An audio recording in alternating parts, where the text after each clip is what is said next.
Hello dear friends, this is Devashish and I welcome you all to my channel Statistics Curiosity. Friends पिछले कुछ last days में कुछ suggestions आए थे मेरे पास कि मैं करियर ऑब्जेक्टिव्स के बारे में स्टैटिस्टिक्स लेने के बाद क्या हम करियर में कर सकते हैं आगे, तो जॉब के क्या एस्पेक्ट्स रहेंगे और फ्यूचर में फ़र्दर और क्या किया जा सकता है। तो इस बारे में मेरे पास कुछ सजेशंस आए थे कि मैं वीडियो उस बारे में बनाऊं। कुछ लोगों ने कहा था, तो कुछ स्टूडेंट्स ने, तो मैं ये वीडियो लेके आया हूं जिसमें कि हम डिस्कस करेंगे कि क्या कौन कौन से ऐसे फील्ड्स हैं जहां पे आप, अगर आपके पास ग्रेजुएशन में स्टैट्स है तो पोस्ट ग्रेजुएशन में आप कहां अप्लाई कर सकते हो, और ग्रेजुएशन और पोस्ट ग्रेजुएशन में आपने स्टैट्स पढ़ रखी है तो और आप किस फील्ड में फ़र्दर जा सकते हो, तो कौन कौन से इंस्टीट्यूट्स हैं, कहाँ कहाँ जॉब लगती है, किन किन सेक्टर्स में, तो वो सब डिस्कस करेंगे। तो यहाँ मैंने बेसिकली 3 पार्ट्स में इस वीडियो को मैंने डिस्ट्रीब्यूट कर दिया है। तो एक तो पार्ट है आपका प्राइवेट सेक्टर, ठीक है। और ये जो मैं लिख रहा हूँ ये क्योंकि मैं ऐसे ही टाइप, मेरे पास वो नहीं है कुछ भी, तो उसके लिए आई एम सॉरी, आगे आप समझ जाइएगा, है ना। तो प्राइवेट सेक्टर है पहली। तो एक हम इसमें गवर्नमेंट सेक्टर में बात करेंगे कि गवर्नमेंट सेक्टर में क्या क्या आपको मिल सकता है, और एक हम बात करेंगे टीचिंग, अगर आप स्टैटिस्टिक्स की करना चाहते हैं तो वो आप क्या क्या कर सकते हैं टीचिंग में, ठीक है। तो ये हम बात करेंगे कि इन 3 सेक्टर्स में हम क्या क्या कर सकते हैं। तो सबसे पहले स्टार्ट करते हैं हम प्राइवेट सेक्टर। तो इसमें हम देखिए क्या क्या पॉइंट्स हैं वो देख लेते हैं, तो क्या क्या फील्ड रहेंगे। तो सबसे पहले एक तो आप इसमें, अच्छा मैं एक पेन ले लेता हूँ। एक तो आप इसमें इंश्योरेंस कंपनीज़ में देख सकते हैं। देखिए इंश्योरेंस कंपनीज़ में क्या रहता है, डेटा एनालिस्ट की, प्रोसेसर की, इन्वेस्टिगेटर्स, बेसिकली इंश्योरेंस कंपनीज़ में ना रिस्क मॉनिटर करते हैं ये लोग, रिस्क मॉनिटर करते हैं। रिस्क मतलब वो जो रहता है ना कि इंश्योरेंस की जो पॉलिसीज़ होती हैं कि इतना प्रीमियम डिसाइड करने का जो रहता है कि आपने कोई इंश्योरेंस कराया तो उसका प्रीमियम कितना होना चाहिए, किस्त जिसे कहते हैं हिंदी में, है ना, वो कितना होना चाहिए, वो सब डिसाइड करने वाले जो लोग होते हैं बेसिकली। इसके लिए एक टर्म आती है, एक्चुरीज़ टर्म आती है। कुछ लोगों ने एक्चुरियल साइंस के बारे में पढ़ा होगा, एक एक्चुरीज़ टर्म आती है, ठीक है। अगर मैंने स्पेलिंग ठीक ना लिखी हो तो उसके लिए सॉरी, वैसे ठीक होगी। एक एक्चुरीज़ टर्म आती है, तो वो क्योंकि डेटा साइंस से ही रिलेटेड है, स्टैटिस्टिक्स से ही रिलेटेड है, तो इंश्योरेंस कंपनीज़ में उनकी डिमांड रहती है, तो आप वहाँ पे अप्लाई कर सकते हैं। आप एक्चुरियल साइंसेस का इंस्टीट्यूट है, Indian institute of actuarial sciences, इस तरीके से कुछ है, तो वहाँ आप वहाँ से आप एमएससी कर सकते हो एक्चुरियल साइंसेस में, आप आगे की पढ़ाई कर सकते हो बेसिकली। तो वो अच्छा सेक्टर रहेगा। इसके अलावा सॉफ्टवेयर कंपनीज़ जो होती हैं, सॉफ्टवेयर कंपनीज़ में डेटा प्रोसेसिंग की जॉब रहती है, क्वालिटी कंट्रोल से रिलेटेड जॉब्स रहती हैं। और इसके अलावा वो लोग क्योंकि सॉफ्टवेयर डेवलपमेंट वगैरह में भी इनमें मशीन लर्निंग का काफ़ी यूज़ है, तो सॉफ्टवेयर कंपनीज़ में 2 चीज़ें यहाँ पे बड़ी निकल के आती हैं। एक तो बिग डेटा, देखिए ये यहाँ पे भी है डेटा साइंस कंपनीज़ में, ये दोनों जो है ना, ये software companies, machine data science companies, इसको हम एक ही में मर्ज करके देख सकते हैं। देखो मैंने कुछ कंपनीज़ के यहाँ पे नाम दिए हुए हैं, जैसे IBM है, बार्कलेज है, TCS है, HCL है, विप्रो है। इसके अलावा और तमाम कंपनियाँ हैं। देखिए आजकल तो ये सोशल मीडिया साइट्स हैं, ये फेसबुक है ना, फेसबुक है, और ये आपका बाकी ये जो शॉपिंग की साइट्स हैं, अमेज़न वगैरह, फ्लिपकार्ट, ये सब, इन सबको क्वालिटी कंट्रोल के लिए, है ना, और इन सब को डेटा प्रोसेस करने के लिए बेसिकली ज़रूरत पड़ती है डेटा साइंटिस्ट की। तो डेटा साइंटिस्ट की जॉब काफ़ी अच्छी है, और मतलब आज के टाइम में I think highest paid, one of the highest paid jobs data scientist की है। सबसे ज़्यादा सैलरी मिलती है, काफ़ी सैलरी रहती है, तो काफ़ी अच्छा मतलब हिसाब किताब है। अगर आप इसके डिप्लोमा करवाए जाते हैं बिग डेटा और मशीन लर्निंग के तमाम, अगर IITs वगैरह में भी अब तो शुरू हो गए हैं, तमाम तरह के डिप्लोमा हैं, और अब तो ग्रेजुएशन भी डेटा साइंस में अलग से कराने लग गए हैं, डेडिकेटेड डेटा साइंस के डेडिकेटेड ग्रेजुएशन पोस्ट ग्रेजुएशन के कोर्सेज़ हैं। इसके अलावा आप कुछ सॉफ्टवेयर्स पे कमांड करके देखिए, इसमें लिख रहा है, nearly all industries companies needs an analyst to arrange process data using various statistical techniques using various statistical softwares. तो देखिए इसमें जो सबसे मैं देखिए वैसे तो तमाम सॉफ्टवेयर्स हैं, तो जो सबसे ज़्यादा जो मैं इम्पोर्टेंट नाम यहाँ पे लेना चाहूँगा वो आर का है। आर काफ़ी लोगों ने सुना होगा आर के बारे में। आर सॉफ्टवेयर पे आप अगर आपकी कमांड हो, क्योंकि आर ओपन सोर्स है, कोई पेमेंट नहीं देना होता इसके लिए, तो कंपनीज इसको प्रेफर करती हैं। तो आर सॉफ्टवेयर हो, एक्सेल को भी प्रेफर करते हैं कई बार। तो ये पाइथन है, हडूप है ना, मैटलैब है, और भी तमाम तरह के सॉफ्टवेयर्स हैं। तो जिनमें आप अगर आपको जिन पे आप अच्छे से काम कर सकते हैं, क्योंकि देखिए डेटा को हैंडल आप हाथ से कैलकुलेशन करके नहीं कर सकते, तो आपको सॉफ्टवेयर्स की और आर प्रोग्रामिंग और इस तरीके से तमाम चीज़ों की आपको अगर नॉलेज होती है, तो आप जहाँ से भी ग्रेजुएशन पोस्ट ग्रेजुएशन कर रहे हो, इस तरीके की चीज़ों को, वैसे तो पोस्ट ग्रेजुएशन में कोर्सेज़ में शामिल होती हैं ये चीज़ें, तो अगर कोर्सेज़ में आपके में नहीं है शामिल तो आप अलग से पढ़ सकते हैं। मतलब इनके बारे में इन्फॉर्मेशन लेते रहिए यूट्यूब वगैरह से, और थोड़ा बहुत सीखते रहिए। इनके तमाम तरह के कोर्सेज़ तमाम प्राइवेट इंस्टीट्यूट्स कराते हैं इन पर कोर्सेज़, तो वो पढ़ेंगे तो वो काफ़ी हेल्पफुल रहेगा। खैर ये तो रह गया आपका, ये सारी चीज़ें हो गई। इसके अलावा एक काफ़ी इम्पोर्टेंट पॉइंट रहता है ये मेडिकल कंपनीज़ का। तो जो बायोस्टैट्स पढ़ते हैं, बायो स्टैटिस्टिक्स, तो बायो स्टैटिस्टिशियन की पोस्ट होती है। इसके अलावा देखो ड्रग एनालिसिस की पोस्ट होती है, और फील्ड सर्वे, ये तो देखो क्वालिटी कंट्रोल फील्ड सर्वे तो रहता ही है हर जगह हर फील्ड में। तो ये पर्टिकुलर जो पोस्ट रहती हैं वो ड्रग एनालिस्ट की और बायो स्टैटिस्टिशियंस की रहती हैं, है ना, जो टेस्टिंग वगैरह करते हैं दवाइयों की, कौन सी दवाई अच्छी है नहीं है उनके, वो ये जैसे अब वैक्सीन का चल रहा है, तो वैक्सीन के जो क्लिनिकल ट्रायल्स होते हैं कि कौन सी वैक्सीन फिर बाद में वैक्सीन लगनी चाहिए नहीं लगनी चाहिए, ये सब स्टैटिस्टिकल एनालिसिस होती हैं, उन्हीं से डिसाइड होता है। तो वहाँ पे अगर आपने बायो स्टैटिस्टिक्स पढ़ी हुई है, तो इसमें जनरली वो लोग, वैसे तो पीएचडी वालों को, रिसर्च वालों को की डिमांड करते हैं, और रिसर्च एसोसिएट से ही काम कराते हैं जनरली इस तरीके का, बट आप इस फील्ड को भी कंसिडर कर सकते हैं। मतलब बहुत सारे फील्ड्स हैं स्टैट्स के। तो इसके अलावा तमाम तरह की सर्वे प्रोजेक्ट्स फर्म होती हैं। एक्चुअली होता क्या है कि गवर्नमेंट ना डेटा, जब कई बार क्या होता है, गवर्नमेंट है हो या कई बार प्राइवेट सेक्टर्स खुद से डेटा एनालाइज नहीं करते, खुद से सर्वे नहीं करते, सॉरी। जैसे उन्हें अगर मार्केट में पता करना हो, जैसे मान लो कोलगेट है, कोलगेट कंपनी को पता करना हो कि भाई कितने लोग कोलगेट का इस्तेमाल कर रहे हैं नहीं कर रहे, तो सर्वे कराना हो, तो कई बार वो प्राइवेट कंपनीज़ को, बहुत सारी ऐसी सर्वे प्रोजेक्ट फर्म्स होती हैं जिनको वो काम दे देते हैं कि हमारे लिए आप हमारे बिहाफ पे सर्वे कीजिए, है ना। तो वो जो सर्वे वगैरह रहता है, तो उसके लिए ये लोग जॉब, काफ़ी सारे करियर में काफ़ी अच्छा है इनमें जॉब निकलती हैं। हालांकि कई बार इनमें परमानेंट पोजीशन होती है, कई बार नहीं होती। आपका मतलब जैसे 20 मंथ्स का या इस तरीके से कॉन्ट्रेक्चुअल जॉब्स भी रहती हैं इसमें। इसके अलावा तमाम जो बैंक्स हैं, आप प्राइवेट बैंक्स हैं तमाम तरह की, तो बैंक में भी स्टैटिस्टिशियंस की पोस्ट रहती है, तो वहाँ भी आप लोग कंसिडर कर सकते हैं। तो ये तो रहा आपका, जो आपका ये है प्राइवेट सेक्टर, ठीक है। इसके अलावा अगर हम आगे बढ़ें, तो ये आपका दूसरे नंबर पे आ रहा है ना गवर्नमेंट सेक्टर में। तो देखिए गवर्नमेंट सेक्टर काफ़ी अट्रैक्टिव लग सकता है, और मैं आपको देखिए क्लियर सी बात बताऊं, गवर्नमेंट सेक्टर में देखिए स्टैटिस्टिक्स में देखी जाए, अब देखिए कंपटीशन तो कई बार लोग कहते हैं कि भाई स्टैटिस्टिक्स में कंपटीशन अभी लोग कम है। हालांकि एक्स्ट्रा स्टूडेंट्स नहीं रहते, केवल जिन्हें स्टैटिस्टिक्स प्रॉपरली पढ़ रहे हैं वही लोग रहते हैं, बट फिर भी देखी जाए तो अब जैसे गेट का एग्ज़ाम हुआ तो 1200-1300 स्टूडेंट्स ने एग्ज़ाम दिया, इस तरीके से रहता है। खैर वो सब चीज़ों को असाइड रखते हैं। तो ये यहाँ पे जो सबसे इम्पोर्टेंट जो स्टैटिस्टिक्स में गवर्नमेंट एग्ज़ाम जो है वो आईएसएस का है, इंडियन स्टैटिस्टिकल ऑफिसर, है ना, इंडियन स्टैटिस्टिकल सर्विसेज का एग्ज़ाम होता है, यूपीएससी कंडक्ट कराती है।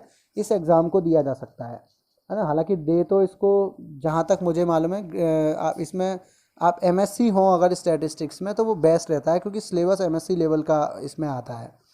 तो आईएसएस का एग्ज़ाम काफ़ी इम्पोर्टेंट एग्ज़ाम है, मैं कहूँगा स्टैटिस्टिक्स के फील्ड में इंडिया में होने वाला सबसे इम्पोर्टेंट एग्ज़ाम है आईएसएस का एग्ज़ाम। तो सीधे किसी मिनिस्ट्री में कहीं पे डायरेक्टर वगैरह बनाते हैं सीधे, एनएसएसओ और इन सब में, तो काफ़ी अच्छा हिसाब किताब रहता है। तो आईएसएस के एग्ज़ाम के लिए आप प्रिपेयर कर सकते हो, और इसको प्रिपेयर करने के लिए ना आपको ग्रेजुएशन में से ही शुरुआत करनी होती है, क्योंकि कई सारे पेपर होते हैं, कई सारी स्टेजेज हैं। अच्छा, आईएसएस के एग्ज़ाम के बारे में अगर आप लोग कहेंगे तो मैं अलग से फिर थोड़ा सा पता करके, और इसके बारे में हम डेडिकेटेड वीडियो भी बना सकते हैं। अगर आप लोग सजेस्ट करेंगे तो आईएसएस के बारे में एक डेडिकेटेड वीडियो बना सकते हैं हम लोग, ठीक है। अच्छा, इसके अलावा ये मोस्पी है, ministry of statistics, and program implementation. तो यहाँ पे तमाम तरह की कॉन्ट्रेक्चुअल और परमानेंट पोजीशंस रहती हैं। हालांकि आईएसएस के थ्रू भी मिनिस्ट्री में आपको जॉब मिल जाती है। तो यहाँ भी मिनिस्ट्री में भी, क्योंकि स्टैटिस्टिक्स एंड प्रोग्राम इम्प्लीमेंटेशन की मिनिस्ट्री है, ये जो एनएसएसओ और सीएसओ और ये सब देख रहे हो आप, ये मोस्पी के ही बेसिकली पार्ट हैं। तो ये तीनों आपस में एक्चुअली इंटरकनेक्टेड हैं ये तीनों। तो आईएसएस एग्ज़ाम के थ्रू आप इनमें पार्टिसिपेट कर सकते हो और इनके खुद के भी कई बार जॉब निकलती है। अच्छा, एक ये जॉब है फील्ड इन्वेस्टिगेटर की, इसको भी कंसिडर किया जा सकता है, एनएसएसओ में निकलती है। हालांकि ये कॉन्ट्रेक्चुअल होती है इन जनरल और ग्रेजुएशन मांगते हैं इसमें इन जनरल। तो 20 महीने के लिए आपको सर्वे, हालांकि इसमें फील्ड इन्वेस्टिगेशन में फील्ड में जाके डेटा कलेक्शन का काम रहता है। अच्छा, इसके अलावा एक ये भी देखिए, आईएसएस तो खैर हो ही गया, ये तो सुप्रीम पावर है। खैर इसके अलावा एक आप कंसिडर कर सकते हैं एसएससी सीजीएल। अगर आप लोग ग्रेजुएशन में हैं तो ग्रेजुएशन के बाद पीजी की ज़रूरत नहीं है। सीजीएल है, कंबाइंड ग्रेजुएट लेवल एग्ज़ाम है, स्टाफ सिलेक्शन कमीशन इसको कंडक्ट कराता है। आपने नाम सुना होगा, कुछ लोग आपके आसपास तैयारियां कर रहे हो तो सीजीएल की। इसमें स्टैटिस्टिकल, इसमें एक्चुअली ठीक से मैं अगर एग्जैक्ट पोस्ट बताऊं तो इसमें जेएसओ की पोस्ट रहती है, जूनियर स्टैटिस्टिकल ऑफिसर की, एसएससी सीजीएल में। तो अगर आपके पास स्टैटिस्टिक्स है तो वो जो उसका जो आखिरी जो एग्ज़ाम होता है सब्जेक्ट वाला, स्टार्टिंग में तो कुछ एग्ज़ाम उसमें इस तरह के रहते हैं कि रीजनिंग इन सब के एग्ज़ाम रहते हैं, बट उसके बाद जो आखिरी में जो एग्ज़ाम होता है वो स्टैटिस्टिक्स वाला जो एग्ज़ाम होता है उसको आप लोग इजीली कर सकते हैं जिन्होंने स्टैटिस्टिक्स के बेसिक लेवल की, एक मॉडरेट लेवल की स्टैटिस्टिक्स आती है। तो ये भी कंसिडर किया जा सकता है बीएससी स्टैट्स के बाद। अच्छा, इसके अलावा ना तमाम जगह पर ये जो एक ये काफ़ी ये स्टार्ट मिसप्रिंट है, स्टैटिस्टिक्स है। एएसओ का एग्ज़ाम काफ़ी इम्पोर्टेंट है, ये काफ़ी जगह एएसओ के एग्ज़ाम के लिए पोस्ट निकलती हैं, असिस्टेंट स्टैटिस्टिकल ऑफिसर के एग्ज़ाम के लिए। तो तमाम इंस्टीट्यूशंस हैं, जैसे ये लिखा हुआ है ना, UP triple SB, Uttar Pradesh subordinate service selection board, Uttar Pradesh अधीनस्थ चयन बोर्ड। इसके अलावा Delhi subordinate service selection board है, Rajasthan subordinate service selection board है। तमाम ऐसे सबॉर्डिनेट सर्विस सिलेक्शन बोर्ड है जो एएसओ का एग्ज़ाम कराते हैं, असिस्टेंट स्टैटिस्टिकल ऑफिसर का। और ये मैं बता दूं ना, ये जो एएसओ हैं ये गवर्नमेंट के जितने भी डिपार्टमेंट ना, लगभग हर डिपार्टमेंट में इनकी ज़रूरत रहती है, चाहे टैक्स डिपार्टमेंट हो, है ना, तमाम तरह के डिपार्टमेंट्स में एएसओज होते हैं, एसओज होते हैं, स्टैटिस्टिकल ऑफिसर्स होते हैं। तो काफ़ी अच्छी, काफ़ी अट्रैक्टिव जॉब रहती है ये भी, और काफ़ी अच्छा पे स्केल रहता है इनका, तो इनको भी कंसिडर किया जा सकता है। इसके अलावा आप आईएएस का एग्ज़ाम भी दे सकते हो, आईएएस पीसीएस का एग्ज़ाम, इनका भी एग्ज़ाम दिया जा सकता है स्टेट्स में पर्टिकुलरली। अच्छा, इसके अलावा एक ये भी काफ़ी ज़्यादा फेमस रहता है, आरबीआई में स्टैटिस्टिशियन का एग्ज़ाम होता है, रिज़र्व बैंक ऑफ इंडिया में।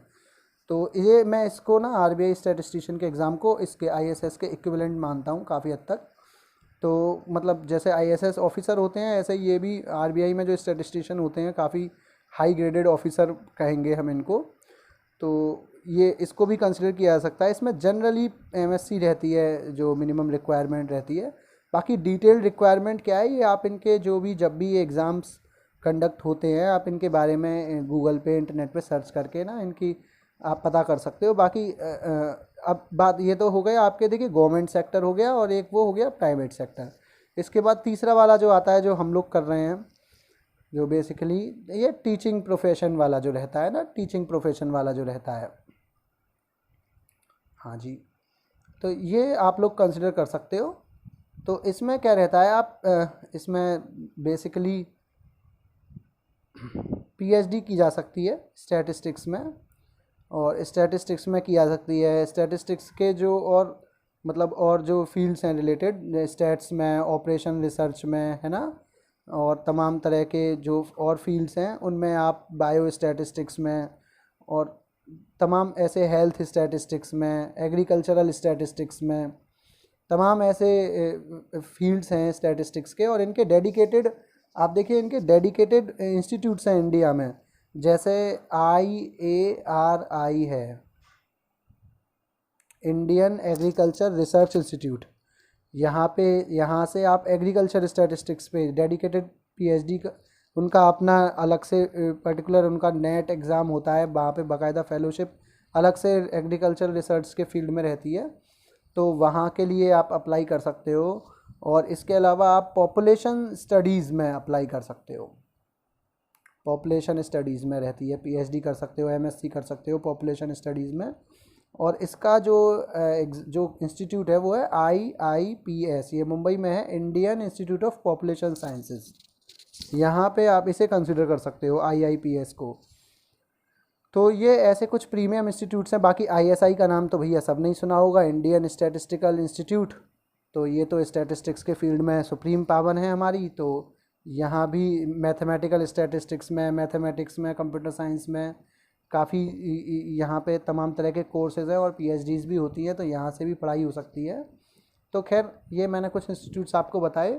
तो यहाँ 2 एग्ज़ाम मैंने स्पेसिफिकली लिखे हुए हैं, नेट का एग्ज़ाम लिखा हुआ है, गेट का एग्ज़ाम लिखा हुआ है मैंने। तो नेट का एग्ज़ाम आप लोग देखो 2 तरह से होता है अब स्टैट्स वालों के लिए। एक तो वो CSIR नेट का एग्ज़ाम दे सकते हैं, जो मैथ्स वाले देते हैं वही। अब काश ये स्टैटिस्टिक्स का अलग से हो जाए कभी। तो अभी तो खैर मैथ वाला ही देना पड़ता है। तो जो मैथमेटिक्स का जो CSIR नेट का एग्ज़ाम होता है, स्टैटिस्टिक्स वाले भी उसी को देते हैं। तो कभी अगर अच्छा हुआ तो स्टैट्स का अलग हो जाएगा। खैर इसके अलावा UGC नेट का एग्ज़ाम होता है पॉपुलेशन साइंस का। असल में क्या है, जो इन जनरल जो साइंस के कहना चाहिए, जो मतलब 2 स्ट्रीम में डिवाइड कर दिया है, साइंस और आर्ट्स। तो जो साइंस के हैं, फिज़िक्स है, केमिस्ट्री है, मतलब मैथ्स है, और लाइफ साइंस है वो बायोलॉजी वगैरह, और मैथ, इनके तो CSIR कंडक्ट कराता है एग्ज़ाम नेट का। और ये जो लैंग्वेजेस हैं तमाम, और इकोनॉमिक्स है, और तमाम तरह के सब्जेक्ट्स हैं पॉपुलेशन साइंस के, इनके कराता है आपका UGC एग्ज़ाम कंडक्ट।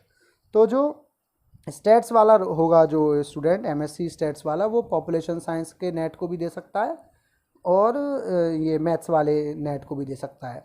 तो इनको कंसीडर कर सकते हो। अच्छा, इनसे आपको होना जाना क्या है? अच्छा एक मिनट, इनसे फ़ायदा क्या होना है? तो नेट में एक चीज़ रहती है JRF, है ना, MSc के बाद जूनियर रिसर्च फेलोशिप। तो ये अराउंड 40K, मतलब 40,000 पर मंथ ये अराउंड मिलती है, JRF SRF। तो जो लोग JRF हो जाते हैं, हालांकि ऐसे 40,000 सुन के एकदम वो मत हो जाना, इतना आसान नहीं है उसको क्वालिफाई करना, मेहनत करेंगे तो हो जाएगा। खैर है ना। तो इतने रुपए मिलते हैं जब आप PhD कर रहे होते हैं उसके लिए, तो काफ़ी अट्रैक्टिव लग सकता है ये। खैर इसके अलावा अब तो गेट का स्टैट्स भी 2019 से अलग से होने लगा है। स्टैटिस्टिक्स में जो है गेट का एग्ज़ाम अलग होने लगा है। और गेट का एग्ज़ाम अगर आप क्वालिफाई कर लेते हैं तो 2 चीज़ें हैं यहाँ पे। एक तो है पब्लिक सेक्टर यूनिट्स, PSUs, जैसे भेल है ना, इंडियन ऑयल है, AAIA airport authority of India, यहाँ पे जॉब निकलती हैं। तो ये गेट के स्कोर पर PSUs में जॉब लगती है। इसके अलावा सेंट्रल यूनिवर्सिटीज़ जो होती हैं उनमें, इन जनरल सेंट्रल यूनिवर्सिटीज़ मतलब जैसे अपनी AMU है ना, DU है, और IITs में भी गेट के स्कोर से PhD में एडमिशन मिलता है, गेट के स्कोर से, है ना। तो गेट का स्कोर भी काफ़ी इम्पोर्टेंट है। तो ये नेट और गेट के एग्ज़ाम है। अगर आपको जो है बेसिकली, अगर आपको टीचिंग जॉब चाहिए स्टैटिस्टिक्स के, आप प्रोफेसर बनना चाहते हैं, तो असिस्टेंट प्रोफेसर, आप टीचर बनना चाहते हैं बेसिकली, तो ये आप कंसीडर कर सकते हैं। तो ये था, मैंने कोशिश करी शॉर्ट में आपको क्या जॉब आस्पेक्ट्स हैं। अब इसके अलावा मेरे से बहुत सी चीज़ें छूट गई होंगी, क्योंकि स्टैटिस्टिक्स का फील्ड अब दिन पे दिन बहुत बढ़ता जा रहा है। तो तमाम चीज़ें ऐसी हैं जिनको कंसीडर किया जा सकता है। इसके अलावा आप लोग डिस्कशन कीजिए। अब तो देखिए कम्युनिटी टैब मिल गया है हमें आप लोगों के जो है सपोर्ट से, तो वहाँ भी आप डिस्कशन कर सकते हैं आपस में, एक दूसरे से कमेंट सेक्शंस में डिस्कशन कर सकते हैं कि भाई क्या कर सकते हैं और क्या नहीं कर सकते। बाकी आप लोग को कोई भी मेरे से कुछ पूछना हो तो प्लीज़ कमेंट सेक्शन में पूछिएगा। आई होप आपको ये वीडियो पसंद आई होगी, आपके कुछ काम आए ये वीडियो। इसे ज़्यादा से ज़्यादा, कम से कम इसे तो शेयर कीजिए ज़्यादा से ज़्यादा, है ना। ये तो सबके काम की वीडियो है, और लोगों को एनकरेज कीजिए कि वो स्टैटिस्टिक्स लें। तो चलिए, थैंक यू फॉर वॉचिंग।